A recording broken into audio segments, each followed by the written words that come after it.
آج ہمارے سامنے جو مواد ہے وہ سیرت نبوی جلد دوم کے کچھ حصے لگتے ہیں۔ جی ہاں۔ ان اوراق میں فہرست مضامین بھی ہے اور متن بھی، جو ابتدائی اسلامی دور کے بہت سے پہلوؤں کو سمیٹے ہوئے ہے۔ بالکل۔ تو ہمارا کام ان میں سے سب سے اہم معلومات اور سمجھ بوجھ کے نکات نکالنا ہے، تاکہ اس زمانے کی ایک واضح تصویر بن سکے جیسی ان ذرائع میں ملتی ہے۔ جی۔ تو آئیے اس مواد کی گہرائی میں اترتے ہیں۔ یقیناً یہ مواد کافی وسیع ہے۔ اس میں پیغمبر اسلام صلی اللہ علیہ وسلم کی زندگی کا مدنی دور، اس وقت کے عرب معاشرے کی حالت، ایک ریاست کا بننا، قوانین، عبادات، حتیٰ کہ ذاتی زندگی کے معاملات تک کا ذکر ہے۔ اچھا۔ یہ سب مل کر ہمیں اس دور کی ایک بھرپور تصویر بنانے میں مدد دے گا۔ ایک دلچسپ پہلو یہ بھی ہے کہ مصنف سید سلیمان ندوی نے دیباچے میں خود بتایا ہے کہ اس موضوع پر مواد اکٹھا کرنا کتنا مشکل کام تھا۔ بالکل، اور دیباچے سے ہی شروع کرتے ہیں۔ یہ دیباچہ ہے 1368 ہجری کا، یعنی تقریباً 1949 عیسوی۔ جی۔ مصنف بتاتے ہیں کہ پہلی جلد 1 سال پہلے چھپی تھی، اور اس دوسری جلد میں ان کا ارادہ ہجرت کے بعد کے واقعات، غزوات اور خاص طور پر مدینہ میں جو اسلامی ریاست قائم ہوئی۔ جی ہاں، ریاست کا قیام یہ ایک بہت اہم پہلو ہے۔ اس کے نظام پر بات کرنا ہے۔ وہ یہ بھی لکھتے ہیں کہ معلومات بکھری ہوئی تھیں اور کم تھیں، اور انہیں بڑی محنت سے جمع کرنا پڑا۔ جی، اور یہ پڑھ کر اندازہ ہوتا ہے کہ تاریخ لکھنا کتنا بڑا چیلنج ہے۔ واقعی۔ مصنف کا یہ کھل کر بتانا تاریخ نویسی کے عمل کو سمجھنے میں مدد دیتا ہے۔ خاص طور پر اتنے پرانے واقعات کے لیے مواد ڈھونڈنا، پھر اس کی سچائی پرکھنا اور پھر اسے ایک ترتیب میں لانا، یہ واقعی مشکل ہے۔ صحیح۔ اس سے یہ بھی ظاہر ہوتا ہے کہ تاریخ پڑھتے ہوئے ہمیں ہمیشہ یہ ذہن میں رکھنا چاہیے کہ معلومات کہاں سے آئی اور ان کی کیا حدود ہو سکتی ہیں۔ مصنف نے یہ بھی لکھا کہ پہلی جلد چھپنے کے بعد بھی کچھ نئی باتیں سامنے آئیں جنہیں وہ بعد میں شامل کرنے کا ارادہ رکھتے تھے۔ اچھا، تو اس ریاست کے بننے سے پہلے کا ماحول کیسا تھا؟ ذرائع بتاتے ہیں کہ اسلام سے پہلے عرب میں کوئی ایک حکومت تو تھی نہیں۔ جی بالکل نہیں تھی۔ ہر طرف قبائلی نظام تھا، اور قبائل میں ایک دوسرے کے لیے شدید قسم کا تعصب، دشمنی۔ ہاں، لوٹ مار اور لڑائی جھگڑا بہت عام تھا۔ امن کا نام و نشان نہیں تھا۔ آپ کہہ سکتے ہیں کہ ایک طرح کی انارکی پھیلی ہوئی تھی، یعنی ایک بے چینی کی کیفیت تھی۔ جی ہاں، وہ قبائلی عصبیت، یعنی اپنے قبیلے کے لیے اندھی طرفداری اور کسی مشترکہ قانون یا مرکزی طاقت کا نہ ہونا ہی اس ساری بے چینی کی جڑ تھی۔ وسائل بھی غیر منصفانہ طور پر بٹے ہوئے تھے، جس کی لاٹھی اس کی بھینس والا حساب تھا۔ اچھا۔ ذرائع میں قرآن کی ایک آیت کا حوالہ بھی ہے، سورہ انفال سے، جو اس کیفیت کو بیان کرتی ہے کہ یاد کرو جب تم ملک میں تھوڑے تھے، کمزور سمجھے جاتے تھے، ڈرتے رہتے تھے کہ لوگ تمہیں اچک نہ لے جائیں۔ یہ آیت تو واقعی اس وقت کے خوف اور عدم تحفظ کو ظاہر کرتی ہے۔ بالکل۔ ان ذرائع کو پڑھ کر تاثر ملتا ہے کہ اسلام نے ان بکھرے ہوئے قبائل کو ایک عقیدے اور ایک نظام کے تحت جوڑنے کی کوشش کی۔ تو یہ تو ہوئی اندرونی حالت، کیا باہر سے بھی کوئی خطرات تھے؟ اوہ بالکل۔ عرب کے ارد گرد 2 بہت بڑی سلطنتیں تھیں، شمال مغرب میں روم یعنی بیزنطینی سلطنت، جی، اور مشرق میں فارس یعنی ساسانی سلطنت۔ یہ اس وقت کی سپر پاورز تھیں۔ اچھا۔ ان کا اثر عرب علاقوں پر بھی پڑتا تھا۔ اس کے علاوہ خود عرب کے اندر خاص طور پر مدینہ اور شمالی علاقوں جیسے خیبر، فدق، وادی القرا وغیرہ میں یہودیوں کی طاقتور بستیاں تھیں۔ یعنی ان کی اپنی سیاسی اور معاشی حیثیت تھی؟ جی ہاں بالکل۔ ذرائع بتاتے ہیں کہ ان کا تجارتی نیٹ ورک یمن تک پھیلا ہوا تھا۔ تو مطلب یہ ہوا کہ ایک طرف اندرونی انتشار اور دوسری طرف یہ بیرونی اور اندرونی طاقتیں۔ ان حالات میں ایک نئی ریاست کا بننا اور پھیلنا یہ یقیناً آسان نہیں ہوگا۔ یہی بات ان حالات کو سمجھنا مزید دلچسپ بناتی ہے۔ نئی بننے والی مسلم ریاست کو ان تمام چیلنجز کا سامنا تھا۔ ایک طرف یہ بڑی سلطنتیں تھیں جن سے ٹکراؤ کا امکان تھا، دوسری طرف یہودیوں کے ساتھ تعلقات تھے جن میں معاہدے بھی ہوئے اور اختلافات بھی۔ ان تمام عوامل نے ابتدائی مسلمانوں کی پالیسیوں اور فیصلوں پر گہرا اثر ڈالا ہوگا۔ تو ان چیلنجز کا سامنا کرتے ہوئے یہ نیا پیغام پھیلا کیسے؟ ذرائع بتاتے ہیں کہ اسلام کی دعوت دینے کے لیے کئی طریقے استعمال کیے گئے۔ جی، جیسے براہ راست قبائل کے سرداروں سے بات کرنا، ان کی طرف اپنے نمائندے بھیجنا۔ اچھا۔ اور خاص طور پر حج کا موقع، جب پورے عرب سے لوگ مکہ آتے تھے، اسے تبلیغ کے لیے استعمال کیا جاتا تھا۔ اور کئی لوگوں اور قبیلوں کے اسلام قبول کرنے کے واقعات بھی درج ہیں۔ ہاں، ان واقعات سے اندازہ ہوتا ہے کہ یہ تبدیلی آہستہ آہستہ آئی۔ کچھ لوگ ذاتی طور پر متاثر ہوئے، جیسے طفیل بن عمرو دوسی۔ جی، جو شاعر بھی تھے۔ جی ہاں، وہ اپنے قبیلہ دوس کے سردار اور شاعر تھے۔ مکہ آئے، قرآن سنا اور اسلام لے آئے۔ یا زماد ازدی، جو دم درود کرتے تھے، وہ بھی پیغمبر اسلام صلی اللہ علیہ وسلم سے مل کر قائل ہو گئے۔ اور حضرت ابو ذر غفاری کا واقعہ بھی ہے۔ جی، وہ حق کی تلاش میں خود چل کر مکہ پہنچے اور کافی مشکلات کے بعد مسلمان ہوئے۔ پھر ان کے قبیلے بنو غفار اور پڑوسی قبیلے بنو اسلم کا اسلام لانا ایک اہم قدم تھا۔ یہ انفرادی اور اجتماعی دونوں سطحوں پر ہو رہا تھا۔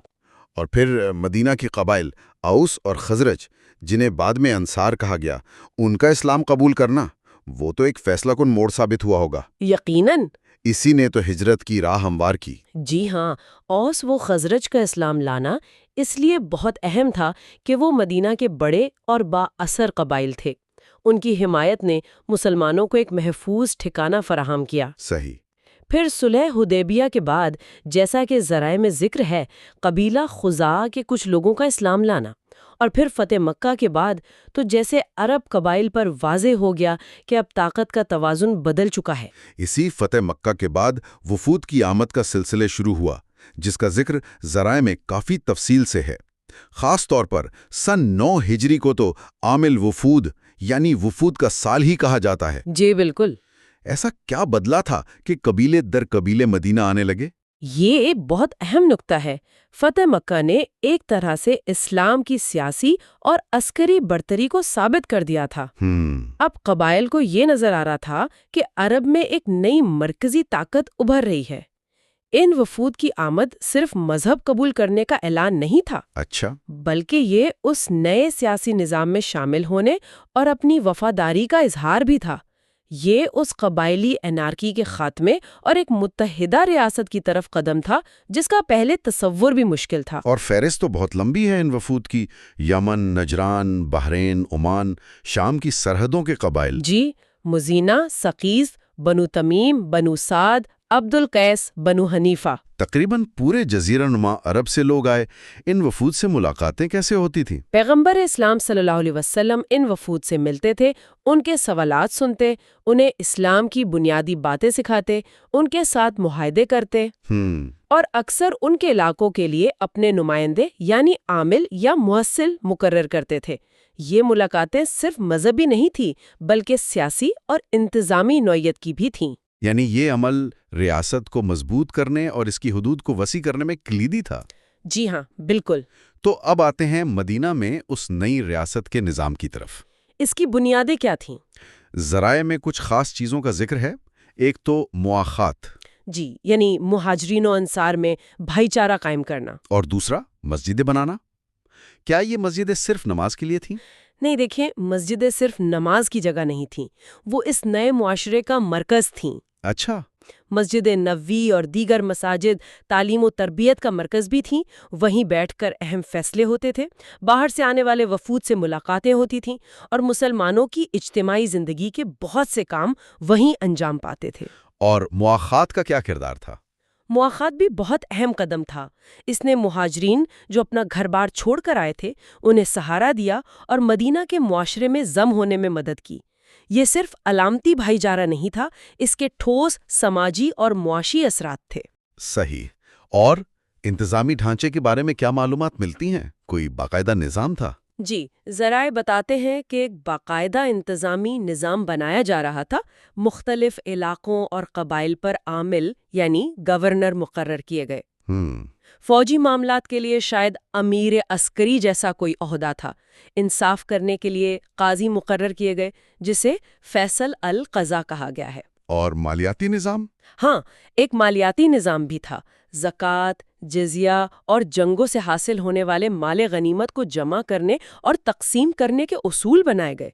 یہ سب مل کر ایک فعال ریاست کی تصویر پیش کرتے ہیں۔ ذرائع میں استخلاف فی الارض کا بھی ذکر ہے، اس کا کیا مطلب ہے؟ یہ قرآن کی ایک اصطلاح ہے جس کا مطلب ہے زمین پر اللہ کا نائب یا خلیفہ ہونا۔ اچھا، اس تصور نے اسلامی ریاست کو ایک نظریاتی بنیاد فراہم کی کہ حکومت کا مقصد صرف طاقت حاصل کرنا نہیں بلکہ اللہ کے احکامات کے مطابق انصاف قائم کرنا اور زمین کو بہتر بنانا ہے۔ یعنی حکومت ایک ذمہ داری تھی۔ درکل اس کے علاوہ غیر مسلموں کے ساتھ معاہدے کرنا، مہمانوں کی دیکھ بھال کا نظام بنانا، یہ سب بھی ریاست چلانے کے ضروری حصے تھے۔ تو یہ ریاست صرف سیاسی نہیں تھی بلکہ اس کی ایک مضبوط نظریاتی اور مذہبی بنیاد بھی تھی۔ جی ہاں، بالکل۔ عقائد اور عبادات اس نظام کا لازمی حصہ تھے۔ ذرائع میں بنیادی اسلامی عقائد گنوائے گئے ہیں: اللہ پر ایمان، فرشتوں، کتابوں، رسولوں اور آخرت پر ایمان۔ اور عبادات کا ذکر بھی ہے۔ جی، عبادات کے ارکان کا ذکر ہے: پاکیزگی یعنی طہارت اور پانی نہ ملنے پر تیمم، پھر نماز، جمعہ کی نماز، حتیٰ کہ جنگ کے دوران پڑھی جانے والی خاص نماز صلاۃ الخوف۔ اچھا، وہ بھی؟ جی، روزہ، زکوٰۃ اور حج، یہ سب ارکان ہیں۔ اور روزمرہ زندگی کے معاملات کے بارے میں جیسے وراثت، نکاح وغیرہ، ان کا بھی ذکر ہے۔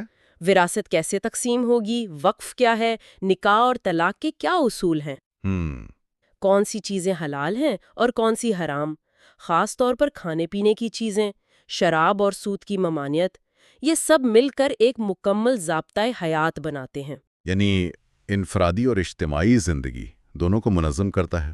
جی بالکل۔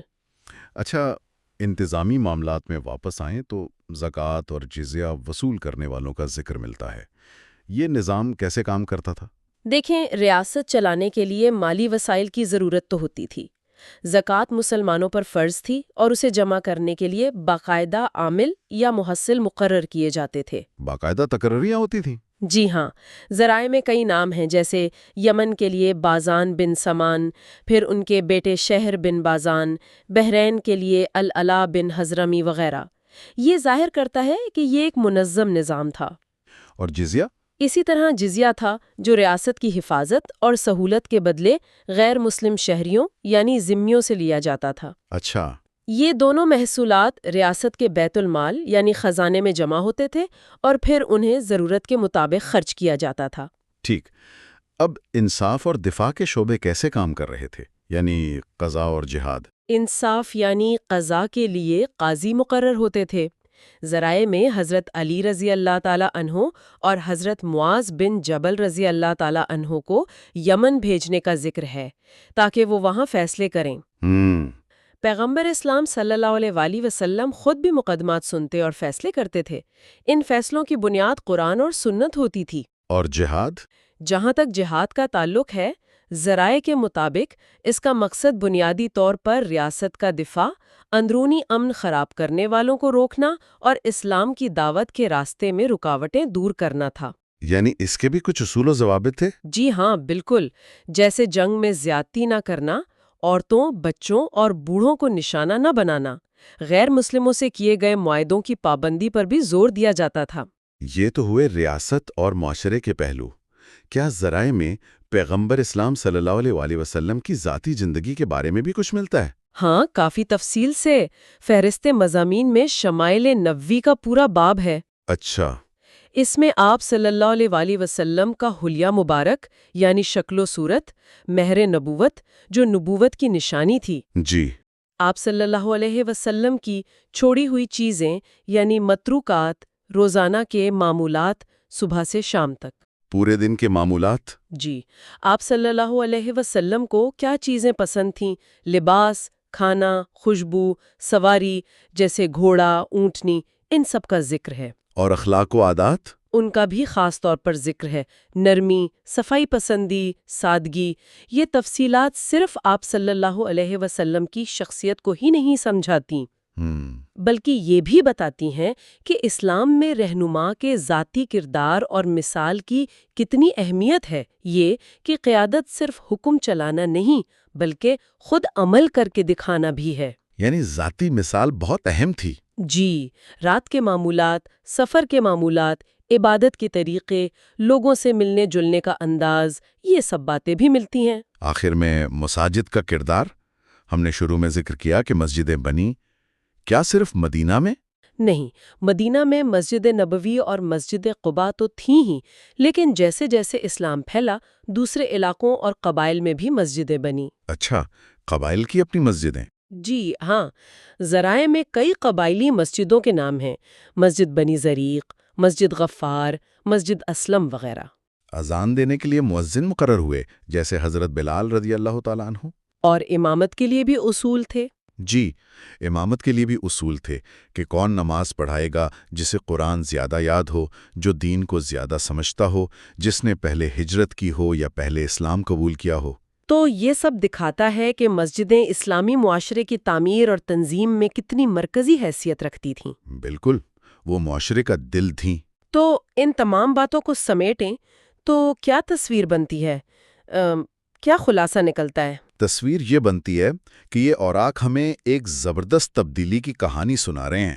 عرب کا وہ معاشرہ جو قبائلی جھگڑوں اور انتشار کا شکار تھا، جی، وہ تیزی سے ایک منظم ریاست، ایک مربوط نظام زندگی اور ایک تہذیب میں بدل رہا تھا۔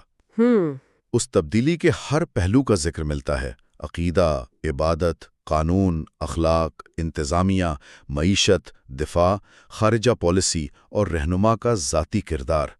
یہ واقعی ایک جامع منظر ہے۔ یہ واقعی بہت کچھ ہے جو ان چند اوراق میں سمویا ہوا ہے، ایک پوری ریاست اور معاشرے کا نقشہ۔ یقیناً یہ جائزہ ہمیں اس دور کی گہرائی اور پیچیدگی کو سمجھنے میں مدد دیتا ہے۔ جی، اور شاید آخر میں ایک سوال جو ذہن میں آتا ہے وہ یہ ہے کہ وہ اصول، وہ انتظامی طریقے، وہ معاشرتی قدریں جو ان ذرائع میں بیان ہوئی ہیں، جن کا مقصد ایک خاص تاریخی ماحول میں انصاف اور ترقی پر مبنی معاشرہ بنانا تھا، آج کے بدلتے ہوئے حالات میں سماج کو منظم کرنے، قیادت کی کردار اور اجتماعی زندگی کے مقاصد کے بارے میں ہمیں کیا سوچنے پر مجبور کرتے ہیں؟ یا کیا رہنمائی دے سکتے ہیں؟ جی، یا کیا رہنمائی دے سکتے ہیں؟